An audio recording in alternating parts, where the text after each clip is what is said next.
Justo al salir de la universidad, acepté trabajar enseñando en un pueblo pequeño en Wisconsin Central. En mi clase de escritura creativa para los estudiantes de 10º grado, les asigné un ejercicio de flash fiction cerca de Halloween. Habíamos estudiado las leyendas urbanas y el folclore, y era el turno de los estudiantes para construir historias propias. El tamaño asignado: de 100 a 1000 palabras. Las instrucciones fueron fáciles. Debían asustarme. La calidad de las entregas fue la que había anticipado. Eran estudiantes de secundaria, después de todo. Pero una historia destacó a la mitad de la pila de papeles. Una pieza por un estudiante llamado Jake. Su flash fiction en primera persona se sentía tan verídico, como si hubiese sido sumergido en realidad. Quizá demasiado. Casi como si no lo estuviera inventando, y estuviera relatando algo que le sucedió. Lo hice a un lado, impresionado. La entrega de Kate fue el último papel en la pila. Recuerdo mi experiencia lectora vívidamente, las gotas de sudor que se acumulaban alrededor de mis sienes, el chasquido del botón de la pluma en mi mano, y una extraña sensación de temor en la cavidad de mi estómago. La coloqué encima de la historia de Jake, y pensé, ¿qué mierda voy a hacer? Aún tengo las fotocopias de las historias originales, y me pregunto, con frecuencia, por qué es que las conservo. Pero existe algo en ellas, están tan interconectadas, y poseen una cualidad tan cruda y hermosa. Tengo una afinidad fuerte hacia la escritura interesante de los estudiantes, y sería una lástima dejar que las llamas de estas historias se extinguieran. Compartiré aquí mismo las piezas de los estudiantes, y los eventos subsecuentes que transpiraron. En verdad disfruto de una buena historia.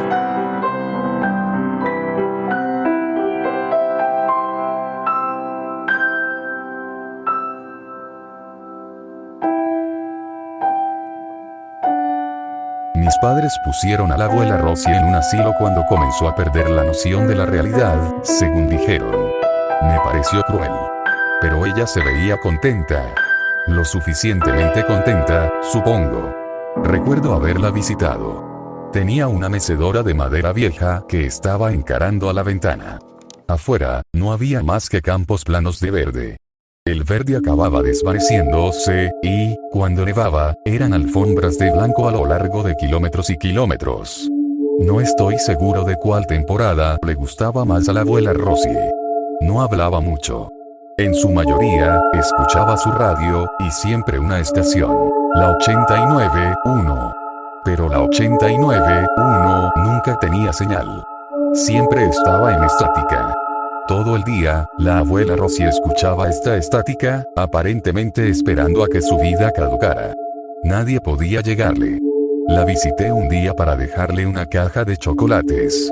La abuela Rosie se mecía lentamente en su silla con unos audífonos grandes sobre sus orejas, observando por la ventana, mirando la nevada. No podía discernir si ella sabía que yo estaba ahí. Me acerqué y coloqué los chocolates en una mesa pequeña, y su mano se extendió de súbito y me agarró la muñeca. Murmuró. Escucha. La abuela Rosie se inclinó hacia mí y colocó mi oreja junto a la suya. Levanté uno de sus auriculares y escuché. Solo había estática. Estuve a punto de hablar, pero cubrió mi boca con su mano. Presta más atención. La abuela dijo. Lo hice, pero lo único que pude escuchar fue más estática. Ellos vendrán para llevarme. Esto me asustó un poco y me fui a casa. Les dije a mi mamá y mi papá lo que pasó, pero ellos no creyeron que fuera tan raro. Seguí pensando sobre ello. Una noche que no podía dormir, contacté a mi amiga Abby por medio de nuestros walkie-talkies. Ella vivía al otro lado de la calle, y, de alguna forma, sabía todo al respecto de la estación 89.1. Me dijo que era una leyenda antigua de nuestro pueblo, y necesitabas dos cosas para explorar la leyenda con mayor profundidad. Una radio y un closet con la puerta ligeramente abierta. Dale la espalda al closet, sintoniza la 89.1 y escucha con atención. En algún momento, a través de la estática, vas a escuchar el sonido atenuado de un órgano, gritos distantes, y cadenas de metal siendo arrastradas por una superficie dura. La puerta entreabierta es una invitación. Mantén tus ojos cerrados, y solo si mantienes tus ojos cerrados, una figura aparecerá y te arrastrará hacia el closet. De ahí en adelante, tu destino es desconocido. ¿Cómo sabes esto? Le pregunté. Escuché sobre ella. No le digas a nadie. Mientras menos personas sepan, mejor. Debes mantenerlo secreto, Jake. Miré por la ventana y observé a Abby en su habitación. Se llevó su dedo a sus labios. Este es nuestro secreto. Durante los días siguientes, continué pensando acerca del ritual y de la abuela Rosie. ¿Por qué estaría jugando este juego? ¿Por qué querría ser arrastrada hacia un destino desconocido? Les dije a mis padres de nuevo que estaba preocupado por la abuela Rosie. Ellos fueron bastante desdeñosos. Desde que el abuelo murió, creo que ha perdido su voluntad. Dijo mi mamá. Quiere estar con él. Yo quería saber más, así que decidí intentar el juego por mi propia cuenta. Era tarde por la noche, y solo abrí una ranura de la puerta del closet. Encendí la radio en la estación 89.1 y me puse mis audífonos. Escuché estática y cerré los ojos. Me quedé sentado ahí por mucho tiempo, enfocándome muy atentamente en la estática. Mientras más tiempo pasaba ahí sentado, más se sentía como si la habitación se estuviera encogiendo. Casi como si el espacio se estuviera llenando con algo más, como si no estuviera solo. En mis audífonos, escuché un órgano distante, y escuché los gritos que parecían venir de la lejanía, pero sonaba como si se estuvieran acercando. Luego iniciaron los chillidos del metal, y escuché una voz. Abre los ojos.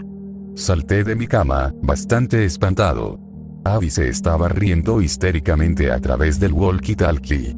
Miré alrededor de la habitación. Estaba solo. Miré por la ventana y vi a Abby sonriendo y riéndose por lo bajo. Se llevó el walkie-talkie a su boca. Te asusté totalmente. Dijo. No hay nadie ahí. ¿Qué gallina eres? Noté la puerta del closet, y que estaba abierta del todo. La estática de la 89.1 zumbaba desde mis audífonos. Solo estaba bromeando. Sonó desde el walkie-talkie. Pero yo no estaba muy seguro de que fuera una broma. La abuela Rosie murió 2 semanas más tarde mientras dormía. Su hora había llegado. Y yo ya no me metería con leyendas y supersticiones. La historia de Jade fue la más interesante del montón.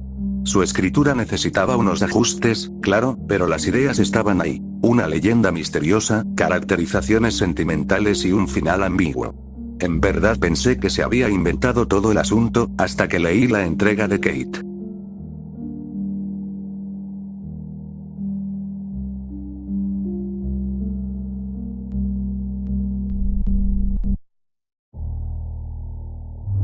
Pánico. Miedo. Nadie quiere creerme. Nunca. Le dije que estaba bromeando. Acerca de todo. Me ayuda a dormir por la noche. Pero sé lo que vi. Un joven, un ritual y muerte. La mismísima muerte. Una muerte negra con una garra tenaz. Una entidad que rodea a su víctima, arrastrando a un acompañante hasta su guarida secreta y eterna. Pero estaba bromeando. Bromeando desde un comienzo. Lo cual lo hacía estar bien. Tenía que saber más. Fui a su habitación. Se sentía que fue vaciada recientemente, como si el tapón del fregadero acabase de ser jalado. Audífonos en el suelo, estática. Nada más que estática. Ruidos desde el closet. Respiración trabajosa. Uñas de los dedos rechinando en la puerta desde adentro. Presioné la manija. Algo más. Algo oscuro. No la puedo abrir. No la voy a abrir. Me rehúso a dejarlo salir. Retrocedo lentamente. Una voz diminuta, chillando. Ayúdame. Estática haciendo eco en la habitación pequeña. Nada más que estática. Cierra la puerta al irme. No lo dejaré salir. No lo contaré. Nunca lo contaré. Mi historia no existe. Simplemente no está ahí. No es nada más que estática. Aquí tenía 2 historias que aparentemente estaban entrelazadas. La historia de Jade de un folclore más tradicional, y el flash fiction personalizado de Kate que se enfocaba en emociones, arrepentimiento y secretos. Quizá me había estado sumergiendo en leyendas urbanas por mucho tiempo, o quizá había sido la víctima de demasiados ensayos horrorosos e historias malas de parte de los estudiantes. Pero no me podía sacudir la noción de que esto parecía real. Unos días después de Halloween, retrasé a Kate después de la escuela. Quería saber más, específicamente, si ella era el personaje de Abby en la historia de Jake, y si estaba confesando en su propia pieza que había visitado a la abuela. Saqué el Flash Fiction Day y le pregunté acerca de cómo lo escribió. ¿Cuál fue su inspiración? Se encogió de hombros. Supongo que fue vanguardismo. Solo estaba experimentando con ideas. ¿Le gustó? Asentí. Le dije que fue una pieza interesante. ¿Alguna vez ha escuchado de la estación 89.1? Me preguntó Kate. Comencé a hablar, pero no pude. Salieron algunas palabras, pero fui interrumpido por la risa de Kate. Oh, por Dios, profesor Patricio, todo el asunto solo era una broma. Kate me explicó cómo ella había conspirado con Jake para escribir múltiples perspectivas de la misma historia, parcialmente como un ejercicio de escritura creativa, pero principalmente solo para joderme. Todo el asunto fue inventado. Era una broma de Halloween. ¿Se la creyó completita, profesor Patricio? Se rió Kate. Sonreí incómodamente. Fue una buena broma, y sí, me la había creído. Le dije que había disfrutado su pieza, que continuáramos desarrollando su escritura de vanguardismo y que disfrutara su Halloween. Pero algo no se sentía bien. Me tomé unos tragos con un veterano, un instructor de inglés de 9º grado, yo siendo el profesor primerizo en un pueblo nuevo, y él siendo el mentor viejo y astuto. Le conté acerca de la asignación y de las historias que Jake y Kate presentaron. Él se rió y luego pensó en ello un poco. Eso no parece que cuadra. Comentó. ¿Dijiste que Jake y Kate conspiraron para jugarte una broma? Solían ser uña y mugre en mi clase al comienzo del año escolar, pero dejaron de hablarse durante el otoño. Ya ni siquiera se miraban el uno al otro. Tuvieron algún tipo de riña. Supongo que hicieron las paces. Durante las siguientes semanas, observé a Jake y Kate atentamente, en mi clase y en los pasillos. No se dirigieron la palabra ni una sola vez. Ni siquiera se miraron el uno al otro. Programé una conferencia con Jake y le hice saber lo mucho que había disfrutado su crecimiento como escritor, especialmente su pieza de Flash Fiction para Halloween. Le sonreí maliciosamente y le dije que su broma con Kate me había perturbado por completo. Jake sonrió incómodamente. ¿Se la creyó, Dijo. Fue idea de Kate. Él aseguraba que todo había sido inventado. Que no existía ninguna estación 89.1, y que no tenía ninguna abuela que había fallecido en un asilo. Que todos los personajes y situaciones eran ficción en un 100%. Le dije que hizo un buen trabajo y que continuara escribiendo. Aún así, algo no andaba bien. Como si estuviera pasando por alto una parte del acto. ¿Era posible que esos dos estuvieran tan comprometidos en joderme que ni siquiera se hablaban en la escuela? O quizá eran novios y no querían que nadie se diera cuenta, así que actuaban de forma casual en los pasillos y en las clases. Eran chicos de 15 años, después de todo. Continué. Armado con unos cuantos apellidos posibles, gracias a registros escolares, llamé a los asilos en el área. Aclaré que estaba tratando de rastrear a la vieja amiga de mi mamá, Rosie. Cada llamada telefónica seguía el mismo guión. La recepcionista revisaba los archivos y no encontraba nada. No había nadie ahí con ninguno de los apellidos que yo tenía. Exploré el internet y pasé demasiado tiempo en las estanterías de la biblioteca local. No encontré ningún folclore o leyendas urbanas que hicieran referencia a la estación 89.1. Y cada vez que sentía como que me quería rendir, sacaba mi fotocopia de la historia de Kate. Ella había visitado a la abuela de Jake. Simplemente se sentía demasiado real, sabía que no era falso. Con un último esfuerzo desesperado, pasé mucho tiempo a solas en mi dormitorio escuchando la estática de la 89.1 con mis ojos cerrados y la puerta ligeramente entreabierta. Sintonizaba la estática y me concentraba profunda y atentamente en campanas de órgano, gritos severos y aquejados en la distancia y chasquidos de cadenas metálicas. A veces, pensaba que estaban ahí, y solo tenía que esforzarme un poco más en enfocarme. Y sentía una presencia en mi habitación que estaba a punto de reptar por mi closet, la niebla oscura estaba esperando para llevarme a rastras. Quería que viniera, porque quería que la historia fuera real. Pero no llegó. Un día, en la escuela, vi a Jake y Kate sonriendo y riéndose en el casillero de jaque. Caminé a un lado de ellos y Kate me guiñó un ojo. Ese fue el factor decisivo. Finalmente sucumbí ante la noción de que había sido engañado. Había terminado. Concluí mi búsqueda de la 89.1. Tomé unos tragos de nuevo con mi colega, muchos tragos, esta vez, y le dije, ebrio, todo lo que había estado haciendo. Mi investigación le pareció ridícula y básicamente peligrosa. Te gustan demasiado las historias. Me dijo. Es casi como si estuvieras tratando de escribir una propia.